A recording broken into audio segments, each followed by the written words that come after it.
no encontraría quizá yo otra más reprobatoria que tocar con las manos consagradas a un inocente o a un menor de edad. No todas las agresiones sexuales dejan huella en el cuerpo.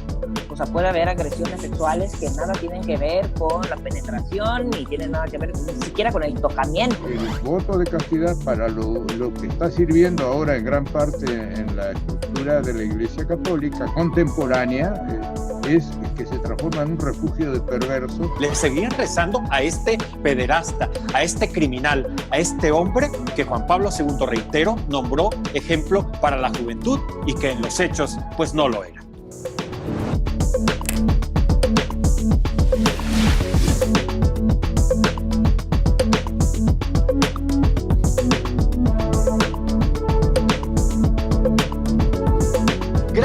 Muchas gracias por estar con nosotros. El Dedo en la Llaga, entrevista, debate, opinión. La revolución del debate. Yo soy Tony Aguirre y hoy trataremos un tema punzante, un tema bastante complejo, complicado, duro, porque durante muchos años se ha dado, y todo parece indicar que la Iglesia Católica lo mantuvo en silencio, en secreto, cayó. Sin embargo, fue tal el escándalo que no le ha quedado más remedio que reconocerlo y hasta pedir perdón, y yo no sé si eso sirva de algo.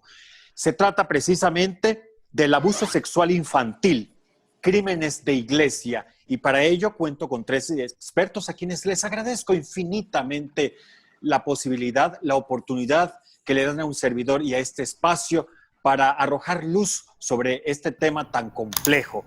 En primera instancia, saludo a Claudia Rampazzo. Ella es médico, es sexóloga y terapeuta. Claudia, es un placer. Gracias, Claudia, por estar con nosotros. Igualmente, Tony, muchísimas gracias por la invitación, como siempre, muy amable. Está también Juan Pablo Alcocer, es conferencista nacional e internacional en Derecho Canónico, es coordinador de vinculación jurídica del ITAM. Doctor Alcocer, gracias, siempre es un placer y un lujo. Muchas gracias. Igualmente, Tony, y a tu auditorio. Gracias. Y finalmente, y no menos importante, un amigo desde hace mucho tiempo, un experto también en el tema, Helio Masferrer. Él es investigador de la Escuela Nacional de Antropología e Historia, es escritor, ha precisamente hecho varios textos al respecto y pues hay que decirlo, es un expertísimo, igual que nuestros invitados de este día, sobre el tema. Helio, siempre es un gusto, es un placer. Gracias. Muchas gracias y también saludo a todos los amigos que nos acompañan. Igualmente, Helio, igualmente. Claudia Rampazzo, pongamos el dedo en la llaga. ¿Qué es, para empezar, la pederastia? ¿Es una enfermedad? ¿Es un padecimiento? ¿Están enfermos los pederastas, los pedófilos?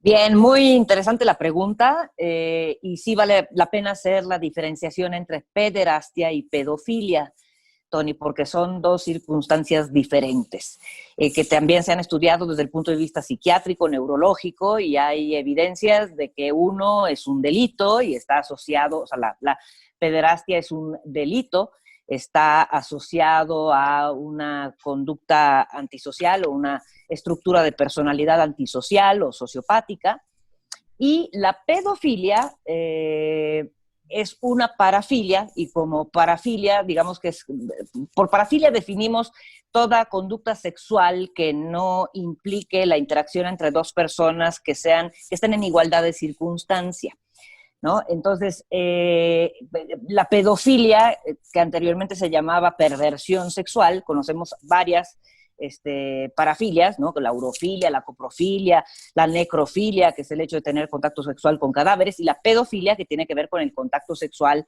con menores de edad.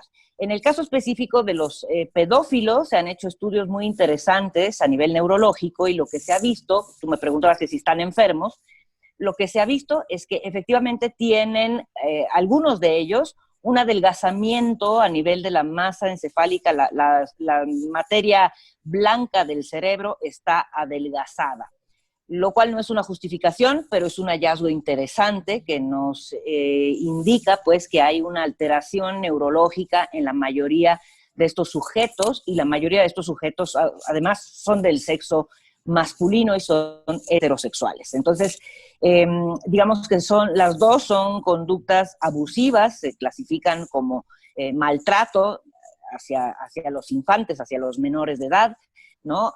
En ambos casos hay una desigualdad de poder. En ambos casos se puede utilizar o no la seducción, se puede utilizar el manejo de la culpa, ¿no? El agresor sexual, ya sea pedófilo o pederasta, tiene, digamos, un manejo de la situación porque está en una situación de poder privilegiada, por lo pronto tiene una edad bastante mayor que el agredido, y como sea, por la razón que sea, las dos son conductas delictivas, independientemente de si el sujeto sea pedófilo o sea pederasta. El pederasta normalmente puede establecer relaciones sexuales y afectivas con personas de su edad. El pedófilo generalmente no, solamente obtiene el placer y el deseo sexual y la excitación con un menor de edad. Muchas gracias, Claudia. Interesantísimo lo que has aportado y lo que falta, por supuesto. Juan Pablo Alcocer, pero la pederastia y la pedofilia no son nuevas, por supuesto. Yo no sé desde cuándo existen, no sé si desde que el hombre es hombre, pero concretamente la pederastia clerical y la pederastia en las culturas, como la griega y la romana, no son nuevas, ¿es cierto? Cierto. Mira, Tony, el tema da para mucho. Básicamente yo me he dedicado a estudiar y a publicar libros sobre pederastia clerical y evidentemente es un fenómeno antiquísimo. No me quisiera meter yo con Roma ni con Grecia precisamente porque no hay una documentación específica que nos avale lo que sí podemos decir de la pederastia clerical. Lo importante es saber de su existencia y lo importante también es saber de que el Código de Derecho Canónico del año del 83 es un código que regula ya la figura, pero con el nombre de abuso sexual de menores. Y en este caso pone una edad que son de los 16 años hacia abajo. Aquí, quien le toca ordenar lo que el código dice a partir del canon 1392 en adelante es precisamente al obispo del lugar. Al obispo del lugar en su función de enseñanza y al obispo del lugar en su función de haber nombrado un rector de seminario que se compruebe que no tiene esa tendencia a abusar de los menores. Y también en la responsabilidad que tiene el obispo como juez natural de su diócesis o de su arquidiócesis de poner orden cuando se presenten los casos. Miren, hay mucho más casos de pederastia clerical que lo que conocemos. La Sagrada Congregación para la Doctrina de la Fe es el dicasterio encargado de conocer los abusos de pederastia por parte de clérigos. No lo es ni el Tribunal de Origen del Clérigo, no lo es la Rota Romana, no lo es el Tribunal de la Asignatura Apostólica, sino lo es un, digamos, departamento elaborado especialmente para tratar este crimen graviora, este delito grave, este pecado torpe que cometen quienes tienen las manos consagradas. Un dato. El dato, desde que yo estudio el tema, que ya tiene sus años, siempre se ha manejado un número. Les gusta el número de 3,000 casos en la Sagrada Congregación para la Doctrina de la Fe. Bueno, entonces yo como les digo siempre, pues el único que echa años soy yo, ¿verdad? Y los casos no aumentan. La realidad de las cosas no es esa. La realidad es que desafortunadamente la institución eclesiástica de rito latino ha venido escondiendo el problema. ¿Cómo? Pues cuando se da cuenta de que hay en una determinada diócesis un pederasta, inmediatamente lo cambia a otra diócesis para que las presuntas víctimas que se están quejando por los abusos del presbítero o del sacerdote en turno no puedan seguir denunciando a esta persona. Entonces, una salida fáctica es esta. Pero por el contrario, tenemos una regulación muy específica en el código con penas expiatorias, medicinales y hasta la pérdida del estado clerical en el código. Entonces, el problema no es la carencia de ley, no es la carencia de normas jurídicas que lo regulen. El problema es que algunos que administran la justicia eclesiástica les tiembla la mano en el momento de recibir precisamente un asunto de pederastia. Insisto, quien primero recibe la noticia escandalosa, pero que debe recibirla por escrito y con pruebas lógicas conducentes, pues es el obispo del lugar. Y el obispo del lugar debe armar al equipo de especialistas canónicos para que se den a cabo, lleven a cabo la tarea de conocer si la acusación de pederastia contra ese clérigo religioso es una acusación verdadera o simple y sencillamente es una vendetta, una venganza contra el párroco o contra el cura fulano de tal por alguna otra situación. Gracias, Juan Pablo. Helio, te pregunto, esto es una cuestión que confunde mucho, porque la iglesia que debería predicar la verdad, las enseñanzas de Cristo, la humildad, la honradez, la integridad, etcétera, etcétera, ¿por qué oculta o por qué ha ocultado durante tanto tiempo este problema, este fenómeno dentro de su iglesia? ¿Acaso el silencio los hace cómplices? Por supuesto, pero el problema es más complejo, porque justamente en el derecho canónico, y aquí Juan Pablo nos puede ampliar más, hay una noción de escándalo como un comportamiento delictivo, perjudicial, etcétera. O sea, mientras que en el sistema penal civil hay un dicho que dice que es tan culpable el que mata la vaca como el que agarra la pata, ¿no es cierto? Para decirlo en pocas palabras, en el sistema canónico de la Iglesia Católica hay un concepto de escándalo que que se podría sintetizar en otra frase así muy usual en las fuentes históricas: con poco temor a Dios. O sea, que la gente hace las cosas en forma escandalosa. Entonces, el problema es que esto hace que si la persona que comete el delito no hace olas, para decirlo en pocas palabras, como que no es lo mismo que si todo el mundo se entera. Entonces, ¿por qué Pero esto esta es una noción? profunda hipocresía, mi querido Helio, ¿no? Sí, sí, sí. ¿Por qué esta noción de escándalo? Porque la Iglesia Católica hace un gran énfasis en el prestigio como un capital simbólico. O sea, el prestigio entonces está subordinado al escándalo. Entonces, el que hace escándalo afecta el prestigio de la Iglesia y eso es algo punible. Entonces, aparte de los comportamientos que llamaríamos pecaminosos, hay este agravante del escándalo. ¿Esto qué lleva? A que entonces el obispo del rumbo trata de evitar el escándalo. O sea, y si no evitó el escándalo, lleva mal la diócesis. Esto es un condicionante perverso, para decirlo en pocas palabras, una profunda hipocresía y cinismo por parte de la institución, ¿no?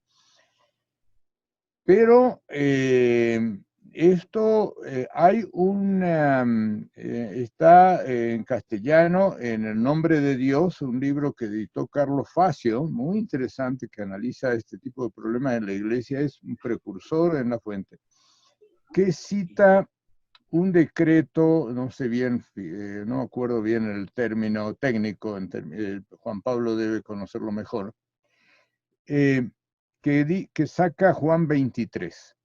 Juan 23 ordena que todas las actuaciones sean secretas y luego dice expresamente que no debe evitarse ir a la justicia civil y además que los que llevan a la instrucción del proceso deben hacer juramento de secreto y que si no mantienen ese juramento, la sanción es bajo pena de excomunión mayor, que en términos del derecho canónico es una excomunión que solo puede levantar el Papa.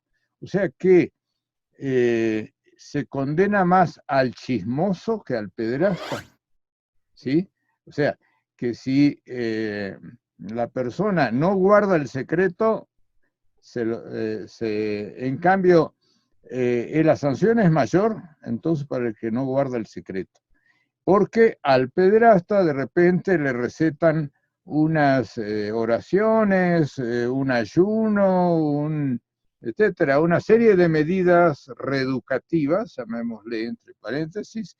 Entonces, esto es una cuestión muy compleja porque en esa perspectiva, el cardenal Sandoval Íñiguez hace una declaración que dice: yo tenía a todos los pederastas en este centro Alberione que tiene la arquidiócesis de Guadalajara, pero cuando Juan Pablo II ordenó que ya esta gente iba a ser susceptible de ser suspendido de divinis, lo que explica Juan Pablo de la reforma del 83, entonces los corrí, y lo dice, o sea, es una declaración que hace Sandoval Íñiguez a la agencia EFE. Yo la verifiqué y sí, hizo esa declaración. Lo que pasa es que la prensa mexicana tapó el asunto porque evidentemente no era escandaloso lo que decía, y entonces la prensa mexicana se adhiere a la movida. Esto es más grave todavía porque en 2015, si mal no recuerdo, se hace una modificación a la ley de asociaciones religiosas y culto público en México y se inserta el artículo 12 bis, que dice que las asociaciones religiosas tienen la obligación de informar de abusos sexuales a la autoridad y que si se trata particularmente, involucra a menores de edad en estos abusos, se debe informar a los tutores o responsables legales de los abusados.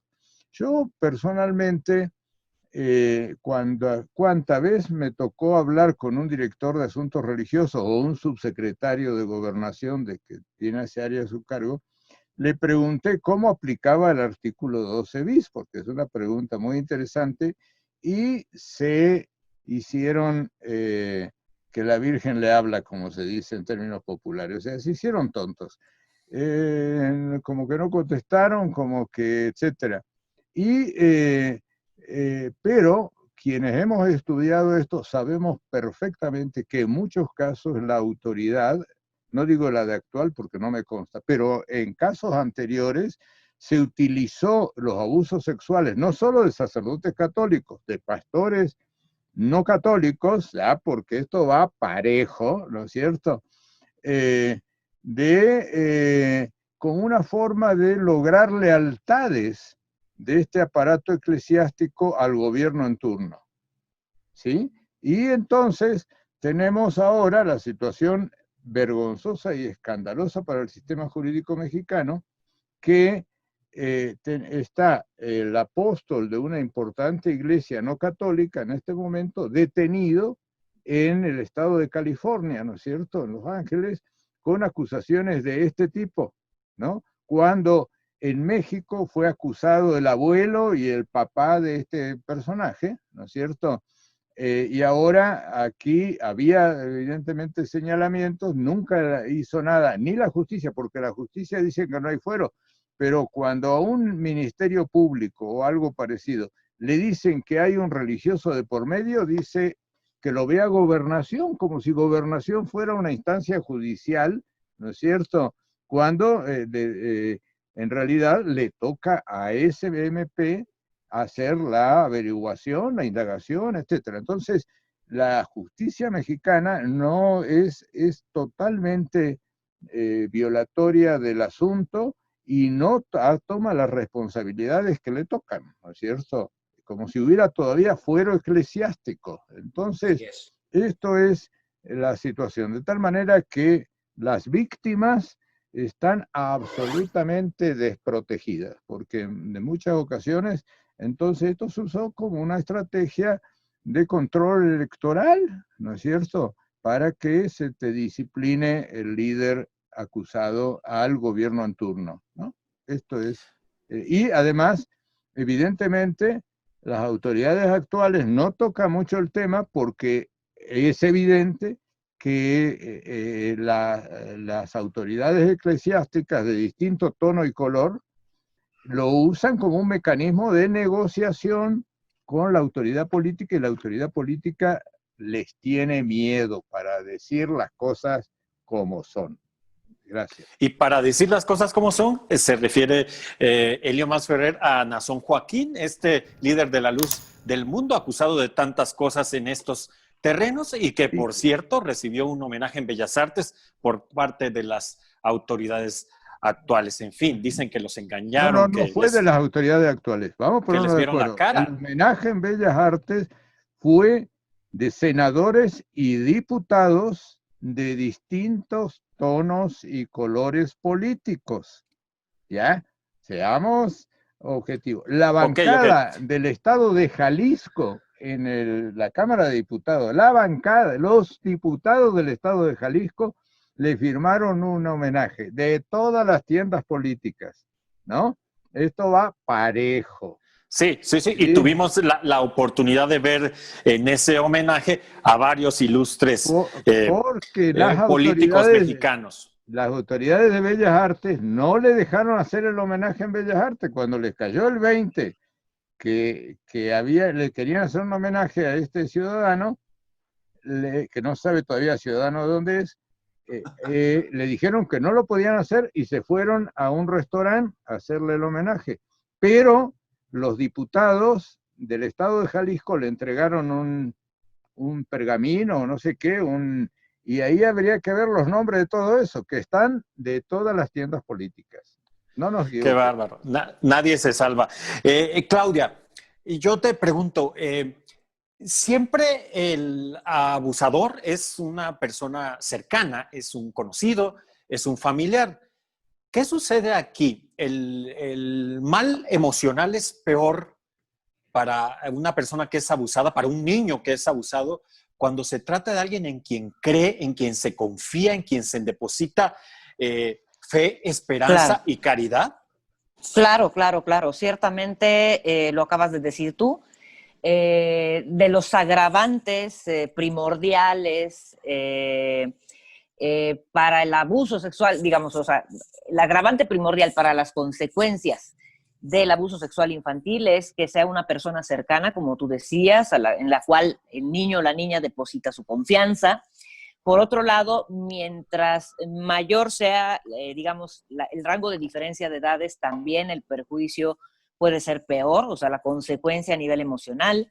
La repetición de las actividades abusivas, que no necesariamente implican tocamiento físico, o sea, porque el abuso sexual puede ser físico y no físico, o sea, eso no necesariamente implica penetración o tocamiento. Puede haber abusos sexuales con mensajes lascivos, con miramientos, con voyeurismo por parte del agresor, por mensajes inapropiados, ¿no? Por compartir pornografía con este menor de edad, pero en la medida en la que sea repetitiva esta conducta, más daño hace.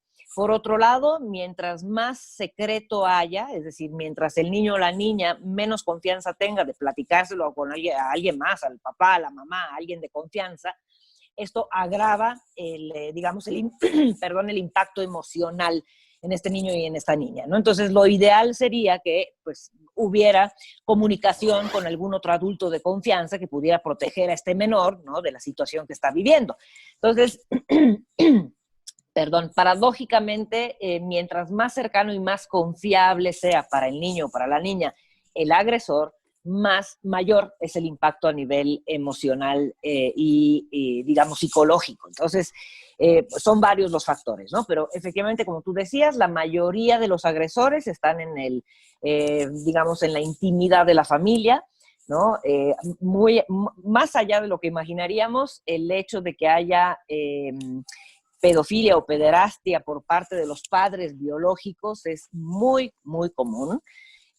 Normalmente son varones heterosexuales los agresores, ¿no? Y bueno, en este caso, bueno, pueden ser sacerdotes, pueden tener distintas actividades y profesiones, incluso hay pediatras agresores sexuales, ¿no? Oye, Entonces, Claudia, pero hay algo que no entiendo. Por supuesto, me cuesta mucho trabajo entender el fenómeno, pero concretamente, ¿cómo puede un sacerdote oficiar una misa o cualquier religioso? Pues ya lo decía Elio Masferrer y Juan Pablo Alcocer, que no es privativo de la Iglesia Católica, pero hablando concretamente del clero, ¿cómo puede un cura, un sacerdote, oficiar misa, confesar, dar los sacramentos y todo lo demás, cometiendo un pecado de estos? Vaya, no, es que no lo entiendo, no me cabe en la cabeza. sí, Con sí, el o sea, arrepentimiento basta, con un Padre Nuestro, con el ayuno, como decía Elio. no, evidentemente no, o sea, sí es algo que llama muchísimo la atención porque justamente en un sacerdote, en un pediatra, en un ginecólogo, deposita uno pues lo más íntimo de uno, o sea, es decir, con el sacerdote nos abrimos el alma si somos creyentes, con el sacerdote nos confesamos, con el sacerdote dejamos ver nuestra parte más vulnerable, pero con el médico también, o sea, no solamente los sacerdotes pueden ser agresores, hay distintas circunstancias o distintas profesiones que implican, digamos, una imposición del poder, y eso es lo que ocurre, o sea, parecería absurdo y parecería una locura, ¿no? Que justamente un sacerdote o un médico que deberían estar ahí para ayudar tengan esta pues doble moral o esta doble intención con respecto a las personas. Entonces, sí hay que tener una estructura de personalidad muy particular, sobre todo cuando se es agresor recurrente, ¿no? Porque hay casos en donde la agresión sexual o la violación o el abuso sexual ocurre en una forma esporádica, ¿no? Eso puede ser, digamos, si la persona, el agresor, está pasando por una depresión mayor, si está en un estado de extrema ansiedad, a lo mejor bajo la influencia de ciertas sustancias, alcoholizado o drogado, y puede ser un evento aislado. Pero cuando es repetitivo, ¿no? Cuando es un abuso, digamos, sistemático que ocurre a lo largo de la vida del agresor, ¿no? Y le conocemos varias víctimas, bueno, pues son personas que o tienen esta alteración neurológica, algunos pueden ser sobrevivientes de abuso sexual, no todos, que eso es uno de los mitos, ¿no? De que el agresor a fuerza tuvo que ser violado de joven o de niño, y eso no necesariamente es cierto, es uno de los mitos. Y otras veces tienen estructuras sociopáticas de personalidad. Pero básicamente lo que hacen es imponer, digamos, su jerarquía en una jerarquía inferior, como son los niños, ¿no? Entonces, por cuán absurdo parezca, bueno, pues así ocurre justamente en esos puestos o en esas profesiones en donde es muy notoria la superioridad en jerarquía y en poder de la persona agresora, ¿no? O un papá al cual se le tiene que obedecer, por ejemplo, ¿no? O un abuelo o un tío.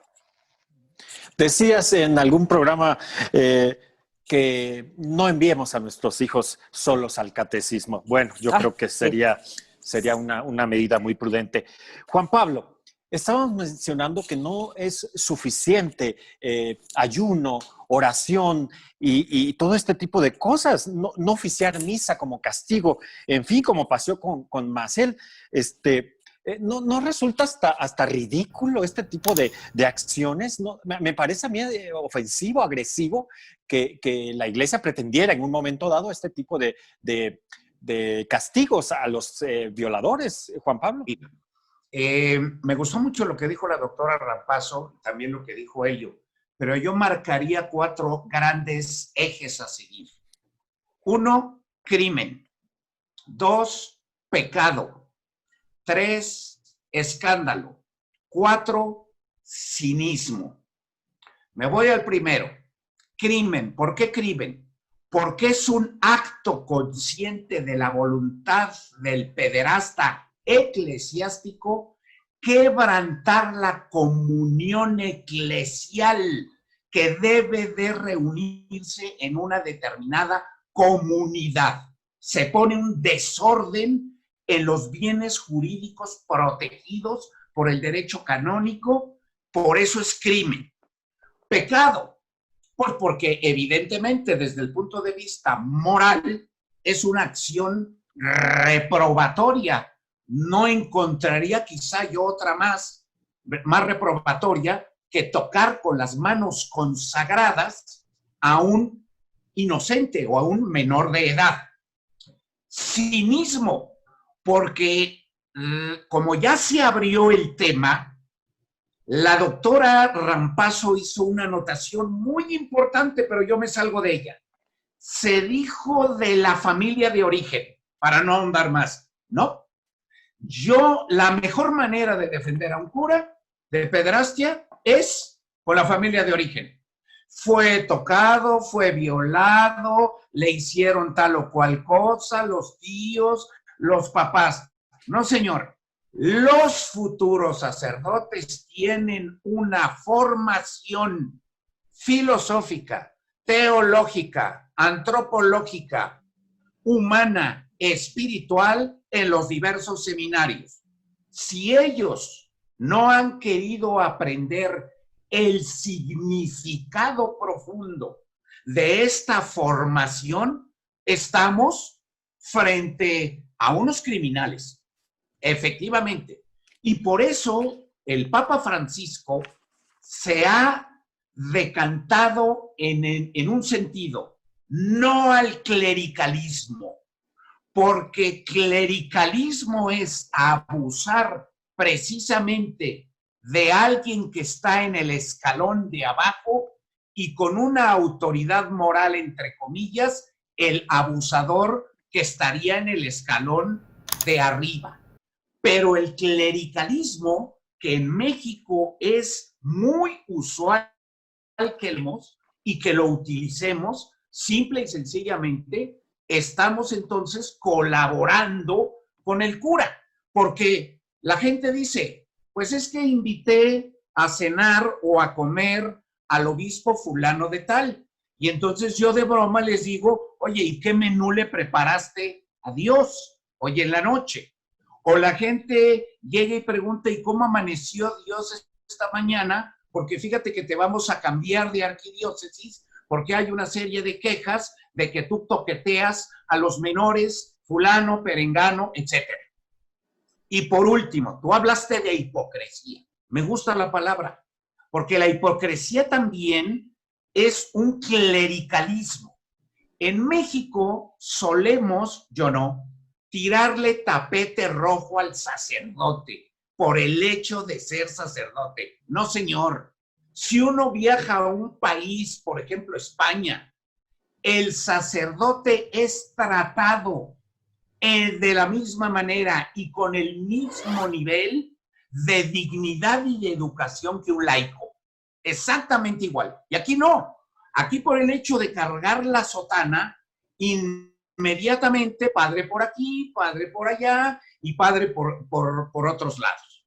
Entonces, aclarados estos ejes, diría yo un último punto. El problema es de los que administran la justicia eclesiástica, no la ley eclesiástica, que es muy completa. Ahí está el libro que preparé. No, es de algunos que administran la justicia eclesiástica que no quieren lo que dice ello, el escándalo, ¿verdad? Y entonces, evidentemente, tú dijiste, son colaboradores de este crimen. Por supuesto que lo son. Con ello no quiero decir que sacerdote es sinónimo de pederastia y viceversa. No.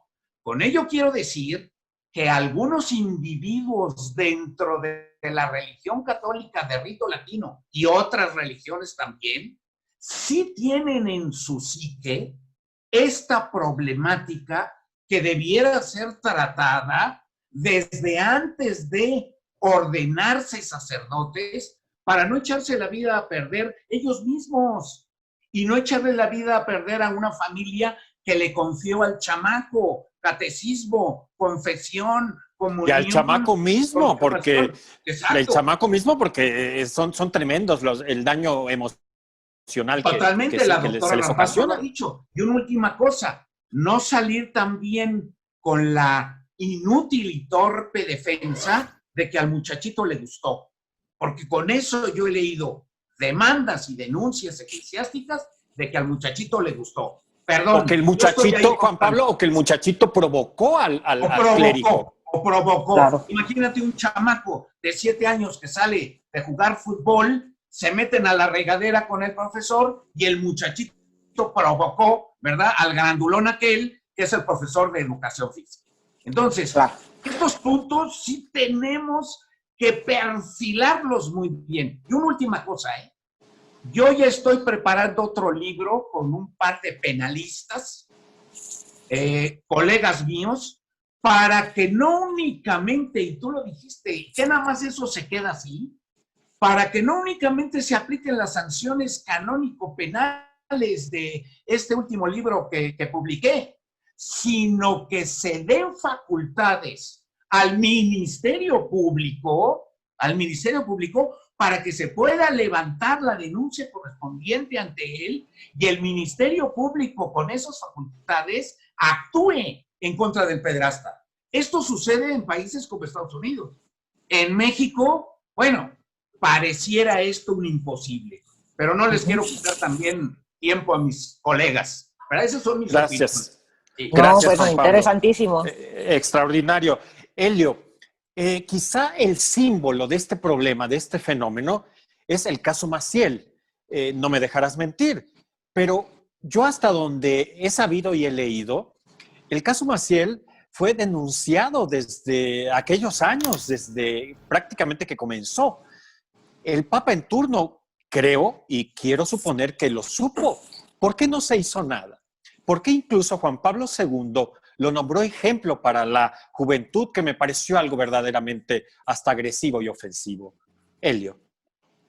Sí, el problema es que la institución durante mucho tiempo privilegió cuidar el prestigio social y no hizo énfasis en las víctimas por el problema del clericalismo. O sea, la Iglesia Católica manejó el concepto que era una institución perfecta creada por Dios, ¿sí? Y entonces en la cultura mexicana los sacerdotes, lo que explicaba muy enfáticamente Juan Pablo, los sacerdotes son considerados personas sagradas, impolutas, bueno, una serie de cosas. La gente se le arrodilla, la gente ya mayor de cierta edad, se le arrodilla al sacerdote y le besa la mano, etcétera, una serie de deificación, podríamos decir, de la figura sacerdotal. Esos niveles de clericalismo del catolicismo mexicano no son compartidos por muchos otros catolicismos de otros países, ¿no? Esto hay que aclararlo, esto es un asunto local. Y de alguna manera, eso está, por ejemplo, en la discusión sobre la excomunión de Morelos e Hidalgo. La Iglesia Católica no quiere reconocer que era un aparato de la monarquía española y que en tanto tal le hace un juicio inquisitorial a estos dos curas rebeldes y le quita los atributos sacerdotales, ¿no es cierto? O sea, le arrancan la llama de los dedos, parte del cuero cabelludo, y lo entrega lo relaja al brazo secular, y el brazo secular los ejecuta, ¿no es cierto? Entonces, lo que está ahí es que la Iglesia no quiere reconocer que no es, a partir del Concilio Vaticano II, se plantea explícitamente que la Iglesia es una institución humana y como tal susceptible de cometer errores y como tal susceptible de tener que abordar este tipo de fenómenos, pero claro, si parte de ese concepto de la institución perfecta creada por Dios, entonces no puede reconocer nada. Este es el punto. Y entonces lo que hace es victimizar otra vez a la víctima, ¿no es cierto? La víctima es la culpable, es el que hizo el pobre hombre sufrió la tentación, no sé si te acuerdas, una vez en Televisa, no sé cómo, sacó los esguinces de un sacerdote con su secretaria, ¿no? Y entonces cuando los periodistas van a preguntarles a Norberto Rivera sobre este escándalo, lo que le contesta a Norberto es que el pobre sacerdote había sido tentado por la secretaria, ¿no es cierto? Entonces le echa la culpa a la secretaria, ¿no? Entonces, ¿por qué? Ahora, aparte del cinismo y todo esto, es porque están manejando una concepción como institución perfecta creada por Dios, que a esta altura del desarrollo de la tecnología, la ciencia y la información, es algo totalmente feudal, de la época feudal, no sé, o sea, en definitiva no se sostiene. Hay un libro muy interesante de Emiliano Ruiz,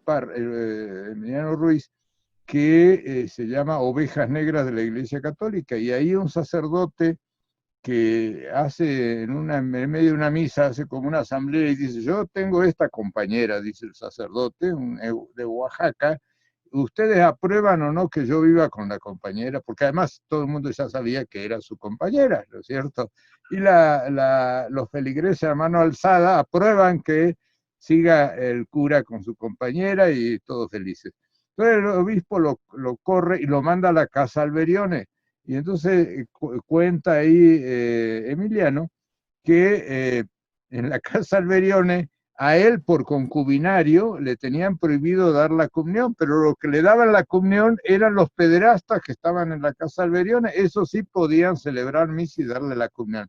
Entonces es una situación que hay que revisar. Evidentemente la Iglesia tiene que ponerse de acuerdo con ella misma para poder ya no ser la institución perfecta creada por Dios, sino la institución que tenga algo de credibilidad para sus feligreses. Y el otro problema es lo que podríamos llamar la complicidad institucional, el espíritu de cuerpo de la institución. Y además el aparato judicial, no solo de México, de muchos países de América Latina, que privilegia al victimario sobre la víctima. O sea, la víctima en México tiene que llevar pruebas físicas del abuso, tiene un plazo para denunciar el abuso. Si no lo denuncia en ese plazo, el delito prescribe, ¿no? Tiene que llevar pruebas. Lo que menos piensa una víctima en el medio de una situación traumática, y más un menor de edad, es ponerse a juntar las víctimas, las pruebas, y además que va a sacar las pruebas, ¿de dónde las saca, no? Entonces, todo el aparato judicial mexicano está basado en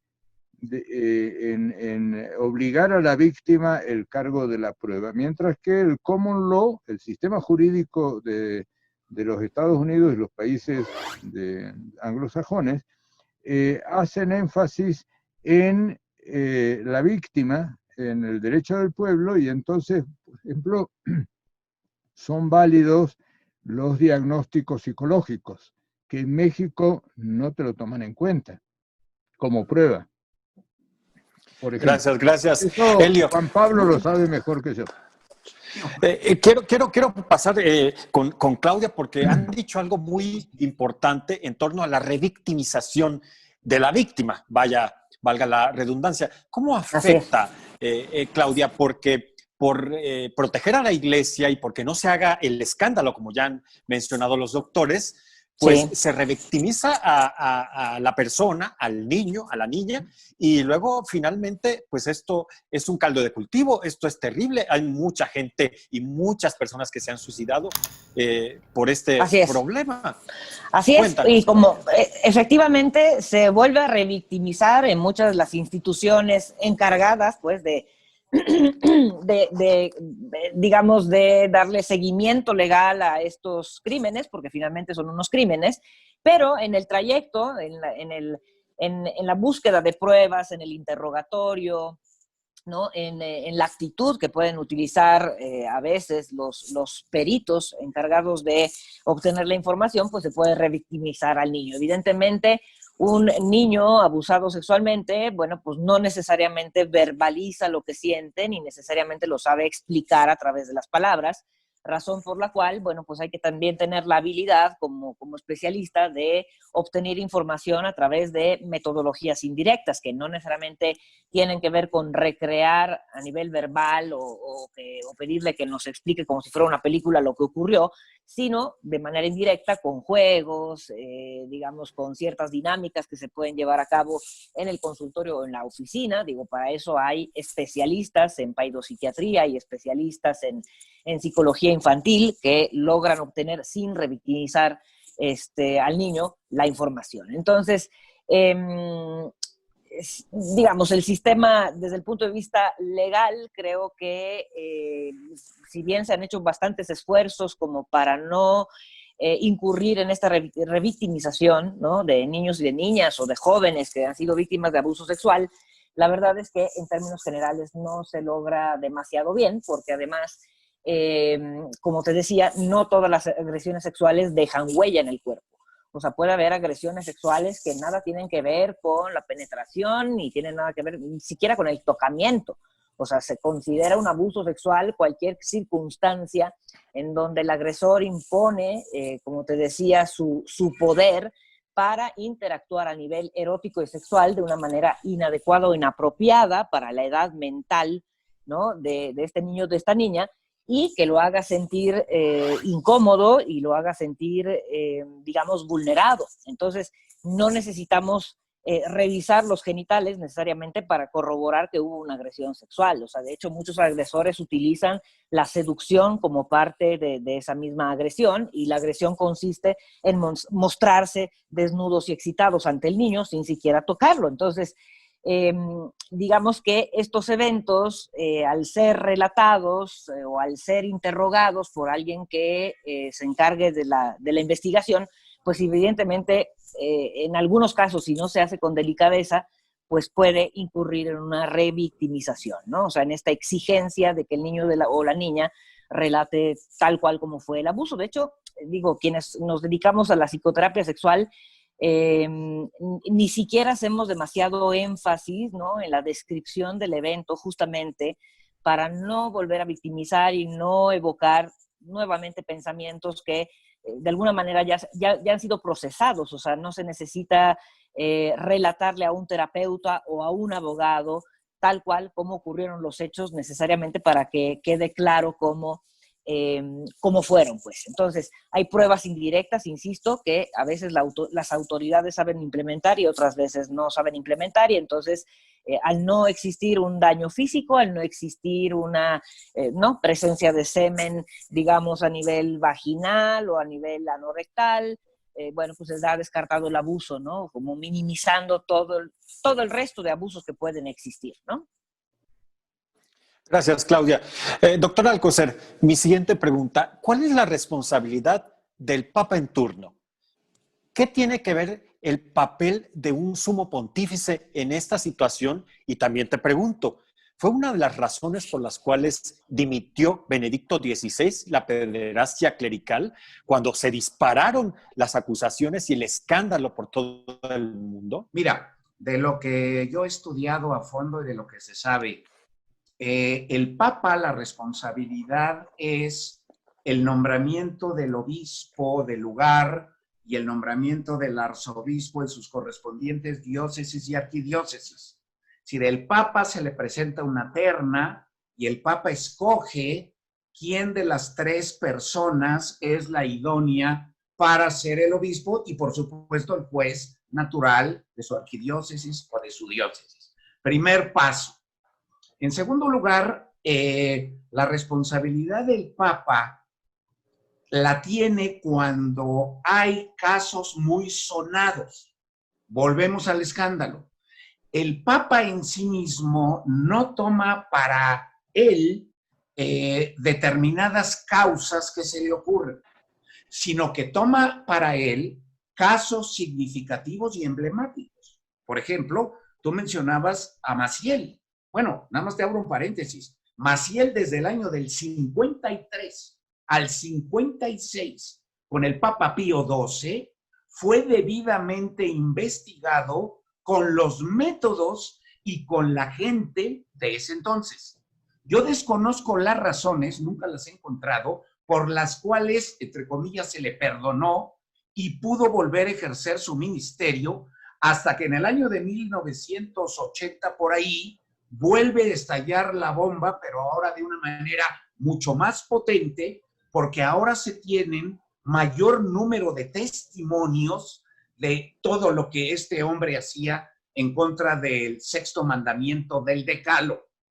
Entonces, el Papa juzgará a personajes importantes. Benedicto XVI, todo el mundo cree que el primer personaje emblemático fue Maciel. Pues no es cierto. El primer personaje tomando el cargo de Papa Ratzinger fue Gino Burretti, un sacerdote italiano con una orden muy pequeña en donde sus crímenes eran muy parecidos a los de Marcial Maciel. Y en segundo lugar, el segundo de ellos fue Marcial Maciel. ¿Pero por qué? Porque se tenía conocimiento amplio, vasto, testimoniales y libros publicados en contra precisamente de los crímenes de este señor Maciel, el cual fue en un momento determinado suspendido, como bien dice Helio, una suspensión ad divinis, es decir, no tener culto público, no poder confesar, no poder dar la comunión, sino celebrar una misa privada, porque ya su organización me lo estaban queriendo hacer santo con una serie de situaciones que otro día platicaremos. Oye, Juan Pablo, sí. Déjame hacer un paréntesis. Sí. No voy a decir nombres, pero una compañera mía de trabajo me contó que, no sé si hasta el día de hoy, pero todavía hace algunos años, ella trabajaba en un colegio de los legionarios de Cristo, que fue seguramente a quienes te referías. Seguro. Claro. Todas las mañanas le rezaban a Maciel.